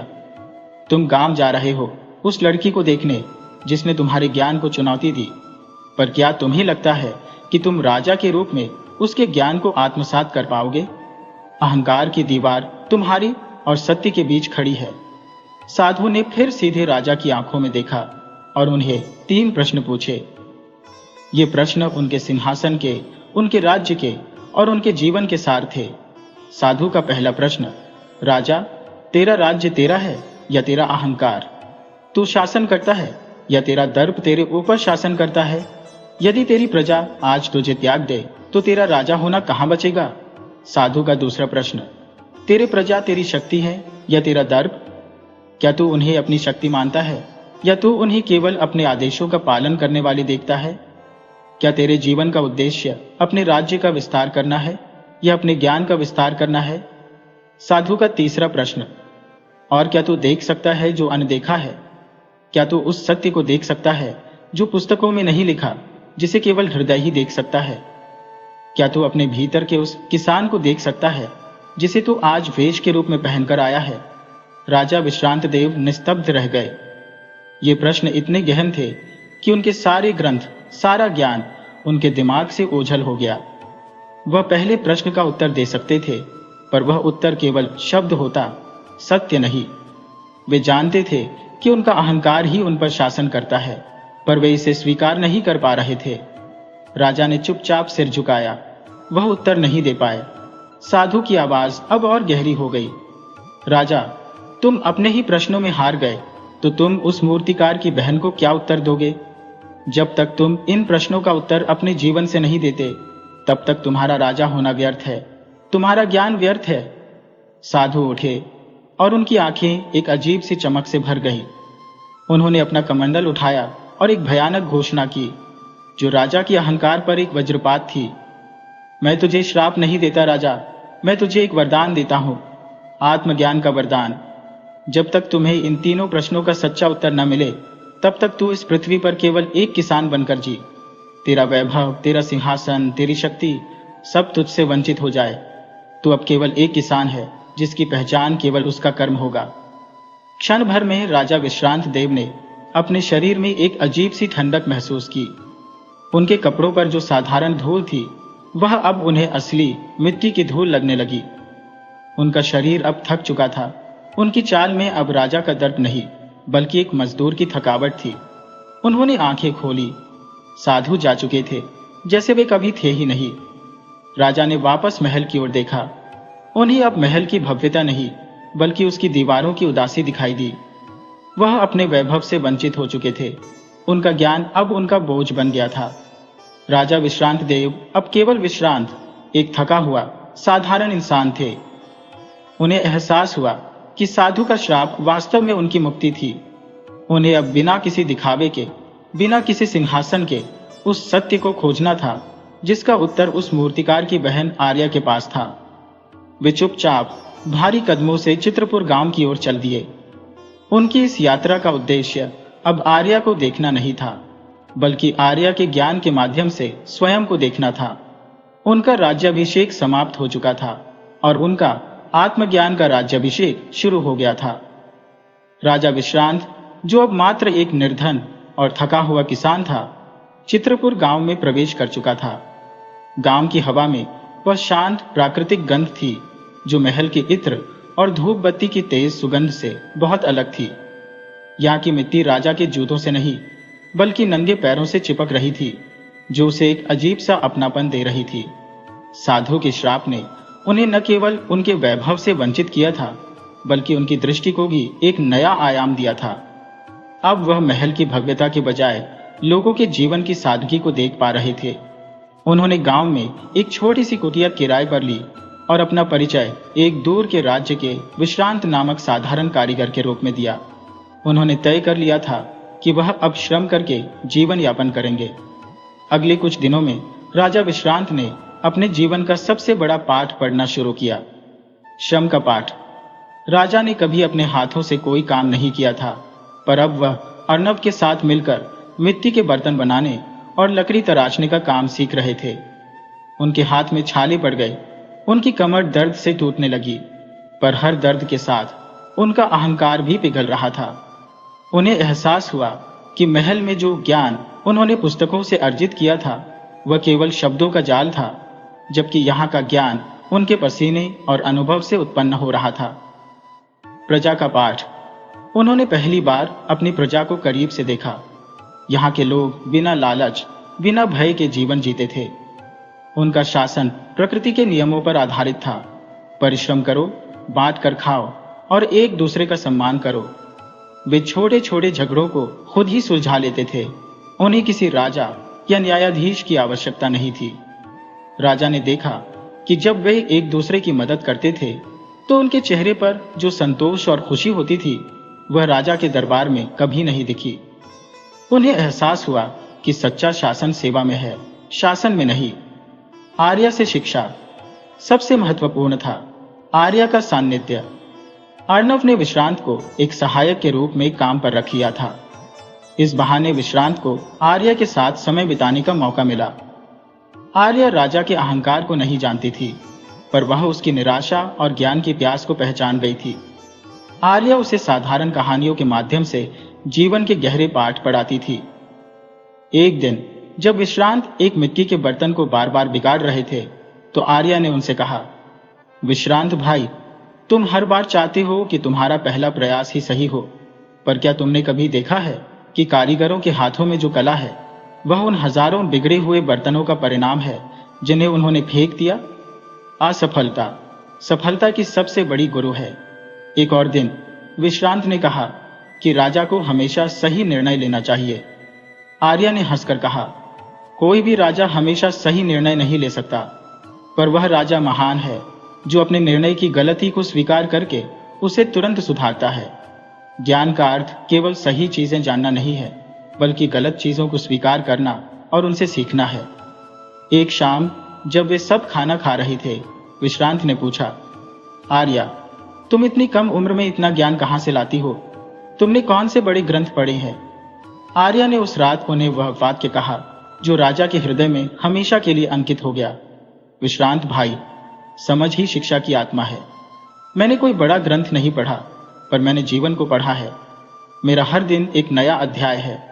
मैंने अपने भाई को मेहनत करते देखा है, गांव वालों को प्यार करते देखा है और धरती को फल देते देखा है। यही सबसे बड़ी शिक्षा है। राजा विश्रांत को पहली बार साधु के प्रश्नों का उत्तर मिलने लगा था। राजा, तेरा राज्य तेरा है या तेरा अहंकार? नहीं, राज्य केवल प्रजा का विश्वास है। तेरी प्रजा तेरी शक्ति है या तेरा दर्प? प्रजा ही शक्ति है, न कि दर्प। उनका सादा जीवन, उनकी सेवा ही सच्ची शक्ति है। उन्हें एहसास हुआ कि वे राजा के रूप में अंधी थे और अब एक साधारण किसान के रूप में वे पहली बार देख पा रहे थे। गांव की सच्चाई ने उन्हें वह विनम्रता और दृष्टि दी थी जो उनके सिंहासन पर रहते हुए कभी नहीं मिल सकती थी। राजा अब न केवल अर्नब और आर्या से शिल्प सीख रहा था, बल्कि वह उनसे जीवन जीने का तरीका सीख रहा था। यह गांव उनके लिए गुरुकुल बन गया था और आर्या उनकी गुरु। राजा विश्रांत अब चित्रपुर गांव के जीवन में पूरी तरह घुल मिल चुके थे। उनके हाथों की खुरदरी त्वचा और कपड़ों पर लगी मिट्टी इस बात का प्रमाण थी कि उनके भीतर का अहंकार अब पिघल रहा था। वह अभी भी नहीं जानते थे कि उनका राज्याभिषेक कैसे होगा, पर उन्हें अब इसकी चिंता नहीं थी। उनका ध्यान अब केवल आत्मज्ञान पर केंद्रित था। एक दिन गांव में एक अंधा कवि आया। उसका नाम था ज्ञानदास। वह बूढ़ा था, उसके चेहरे पर झुर्रियां थी, पर उसकी आवाज में एक ऐसी जादूगरी थी कि लोग मंत्रमुग्ध हो जाते थे। वह वीणा लेकर गांव गांव घूमता था और अपने गीतों से लोगों में ज्ञान और साहस भरता था। गांव के लोग उस अंधे कवि का बहुत सम्मान करते थे। वे कहते थे, वह देख नहीं सकता पर सत्य पहचानता है। ज्ञानदास, जो राजा विश्रांत के बगल में एक पेड़ के नीचे बैठा था, अपनी वीणा के तार छेड़ रहा था। राजा ने उसके पास जाकर बैठना चाहा, पर वह हिचकिचा रहे थे। तभी ज्ञानदास ने अपनी वीणा रोक दी और सीधे विश्रांत की ओर देखा, जैसे उसकी आंखें खुली हो। आओ वत्स, राजा के सेवक के वेश में रहने वाले राजा, तुम क्यों भयभीत हो? ज्ञानदास की आवाज शांत थी, पर राजा के कानों में बिजली की तरह गूंजी। विश्रांत चौंक गए। आप मुझे कैसे जानते हैं? क्या आप भी साधु की तरह? ज्ञानदास मुस्कुराए। उनकी आंखें अभी भी बंद थी। साधु ने तुम्हें शरीर से वंचित किया, पर मैंने तुम्हें आत्मा से पहचाना। तुम्हारी आंखें इतनी गहरी है, पर फिर भी तुम देख नहीं पाते। तुम्हें देखने के लिए आंखें नहीं, हृदय चाहिए। ज्ञानदास ने राजा से कहा कि सच्चा देखना वह नहीं है जो आंखों से होता है, बल्कि वह है जो मन की गहराई से होता है। राजा अब केवल साधारण बातें नहीं सुनना चाहते थे, वे अपने जीवन के अंतिम सत्य की तलाश में थे। राजा विश्रांत ने ज्ञानदास के चरणों में बैठकर अपना सारा दुख, अपना अहंकार, साधु का श्राप और आर्य के ज्ञान के बारे में बताया। ज्ञानदास ने वीणा उठाई और एक गीत गाना शुरू किया। वह गीत केवल विश्रांत के लिए था। ओ राजा, मुकुट तेरा भार था, तूने उसे उतारा। ज्ञान तेरा दर्पण था, पर तूने उसे तोड़ा। तू अंधेरे में चलता रहा, प्रकाश को दूर भगाया। अब तू यहां आया जहां आंखें बंद है पर सत्य है। तेरा अहंकार टूट गया तो तूने पाया, तू राजा नहीं, तू सिर्फ इंसान है। ज्ञानदास ने गीत समाप्त किया और राजा से कहा, तुम्हारा तीसरा प्रश्न यह था कि क्या तुम देख सकते हो जो अनदेखा है? इसका उत्तर यह है, जब तक तुम अपने आप को राजा मानोगे, तब तक तुम उस साधारण किसान को नहीं देख पाओगे जो तुम्हारा ही प्रतिबिंब है। तुम आत्मज्ञान पा रहे हो राजा। तुम्हारे भीतर का अहंकारी राजा मर चुका है और एक विनम्र इंसान अब पैदा हो रहा है। राजा विश्रांत को साधु के तीसरे प्रश्न का भी उत्तर मिल गया था। वह आत्मज्ञान से भर गए। अब उन्हें अपने सिंहासन और राज्य की कोई परवाह नहीं थी। राज्य पर संकट। एक दिन गांव में खबर आई कि पड़ोसी राज्य कालिंगा के क्रूर राजा रुद्रसेन ने विश्रांतिका पर हमला कर दिया है। राजा विश्रांत देव के अचानक गायब होने से राज्य में अराजकता फैल गई थी। मंत्रियों ने राज्य को बचाने की पूरी कोशिश की, पर राजा के बिना उनका मनोबल टूट चुका था। रुद्रसेन की सेना राजधानी की ओर तेजी से बढ़ रही थी। गांव के लोगों में भी भय फैल गया। सब लोग अपने सामान बांधकर भागने की तैयारी कर रहे थे। तभी ज्ञानदास, वह अंधा कवि, उठ खड़ा हुआ। उसने अपनी वीणा उठाई और गांव के चौराहे पर चढ़ गया। उसने अपने गीतों से लोगों में साहस और एकता भर दी। उसके गीत कुछ ऐसे थे, हे ग्रामवासियों, राजा मुकुट से नहीं, प्रजा के साहस से बनता है। वह राजा जो भाग गया, वह शासन के लायक नहीं था, पर तुम सब राजा हो। तुम्हारे हाथों में बल है, तुम्हारे हृदय में सत्य है। डरो मत। राजा चला गया, पर राजधर्म अभी जिंदा है। उठो और अपने घर, अपनी मिट्टी की रक्षा करो। ज्ञानदास के गीतों में ऐसी शक्ति थी कि लोगों का भय साहस में बदल गया। गांव के किसान, कारीगर और मजदूर एकजुट हो गए। उन्होंने अपने साधारण औजारों, हल, कुदाल और लाठी को हथियार बना लिया और एकजुट होकर कालिंगा की सेना का सामना करने के लिए तैयार हो गए। राजा विश्रांत ने यह सब देखा। उन्हें एहसास हुआ कि उनकी असली शक्ति उनके सेनापतियों और हथियारों में नहीं थी, बल्कि उनकी प्रजा के अटूट विश्वास और एकता में थी। उन्हें यह भी एहसास हुआ कि एक सच्चा राजा तब भी शासन करता है जब वह सिंहासन पर नहीं होता। ज्ञानदास, उस अंधी कवि ने अपनी दृष्टिहीनता के बावजूद राजा को सत्य की रोशनी दिखा दी थी। राजा विश्रांत अब महल जाने के लिए तैयार थे। पर इस बार वह सत्ता के लिए नहीं बल्कि सेवा के लिए जा रहे थे।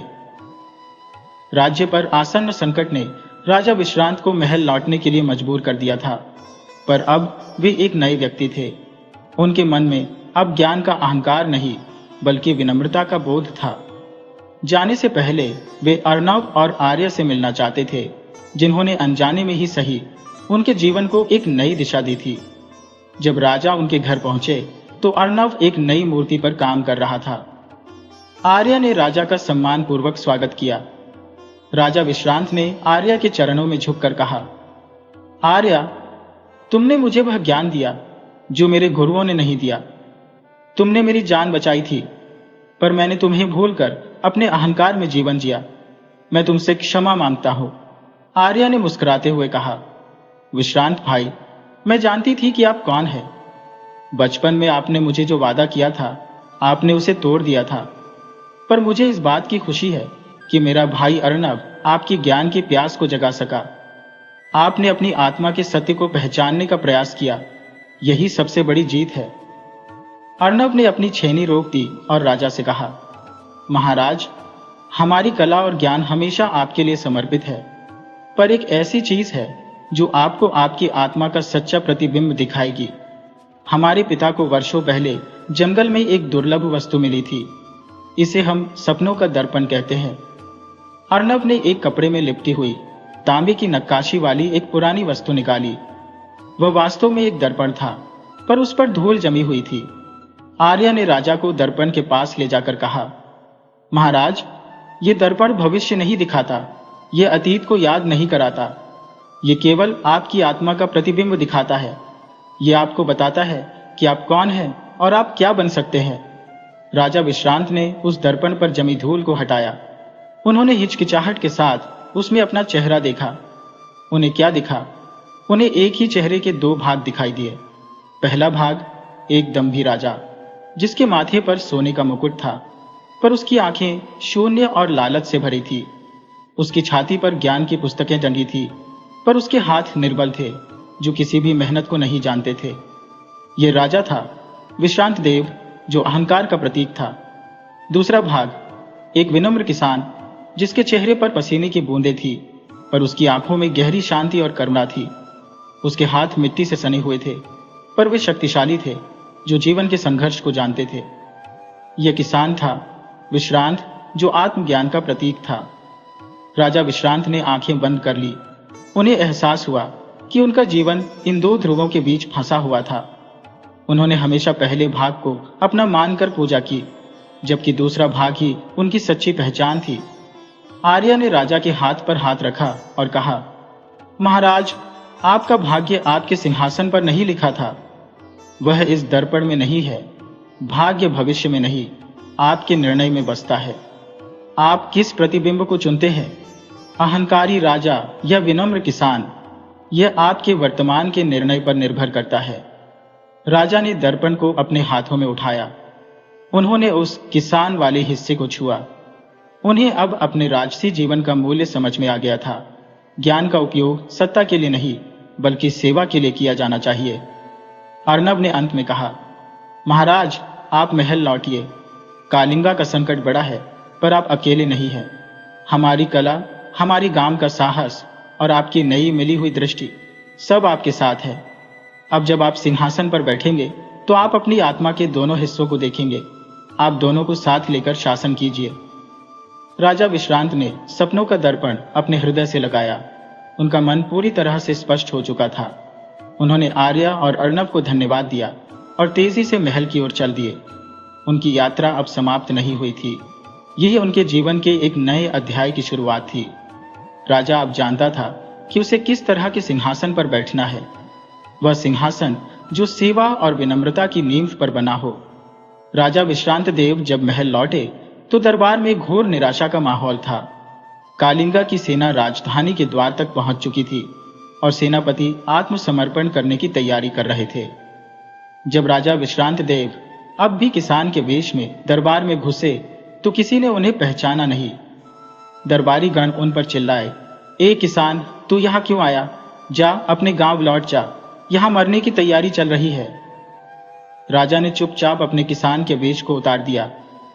उनके शाही वस्त्रों के नीचे उनके शरीर पर अब भी मिट्टी लगी हुई थी, जो उनके आत्मज्ञान का चिन्ह थी। उन्होंने सपनों का दर्पण अपने सिंहासन के सामने रखा और खड़े हो गए। मैं राजा विश्रांत देव हूं। उनकी आवाज में अब अहंकार का दंभ नहीं था, बल्कि एक शांत अटल आत्मविश्वास था। मैं उस मृत्यु से नहीं डरता जिसे मैंने अपने अहंकार के कारण आमंत्रण दिया था, पर अब मैं एक नया राजा बनकर लौटा हूं। राजा ने सबसे पहले सेनापति को आदेश दिया, युद्ध नहीं होगा, हम उन्हें लड़ने का मौका नहीं देंगे। पूरा दरबार हतप्रभ रह गया।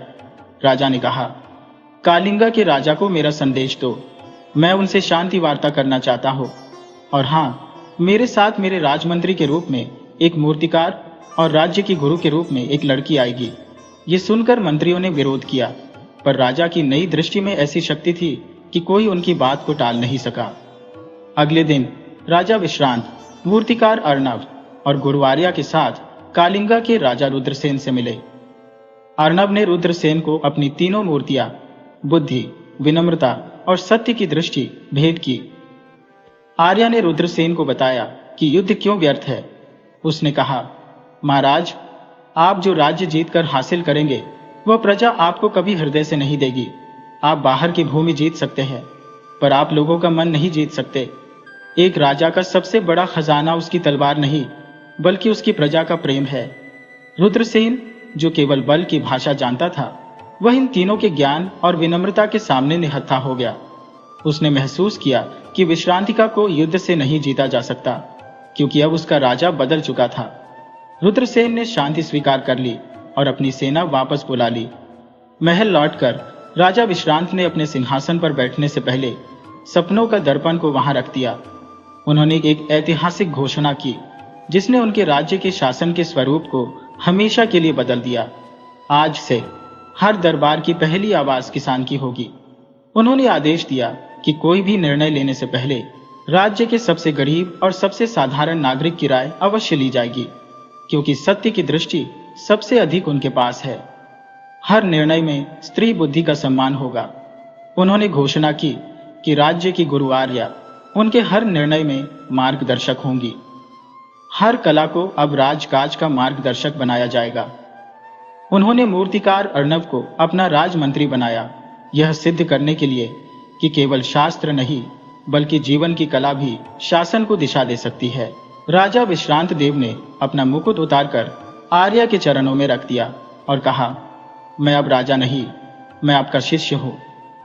और उस दिन से विश्रांति का राज्य एक नए युग में प्रवेश कर गया। लोग अब राजा के ज्ञान से नहीं डरते थे, बल्कि उनके प्रेम और न्याय का सम्मान करते थे। अर्णव और आर्या ने अपने ज्ञान से राज्य को ऐसा चलाया कि विश्रांति का विश्व का सबसे न्यायप्रिय राज्य बन गया। और उस दिन से लोग कहते हैं, जिस राज्य में ज्ञान शासन करे वहां राजा भी शिष्य बन जाता है। राजा विश्रांत ने अपने अहंकार को त्याग कर सच्ची विनम्रता और आत्मज्ञान को अपना मुकुट बना लिया था। जीवन में सबसे बड़ा ज्ञान वही है जो हमें यह सिखाता है कि हम सब कुछ नहीं जानते। जब हम अपनी भूल स्वीकार करते हैं, तभी हम सही मायने में सीखते हैं। अहंकार हमारी आंखों पर पट्टी बांध देता है, जबकि विनम्रता हमें पूरी दुनिया दिखाती है। सच्चे राजा वही है जो अपनी प्रजा से सीखते हैं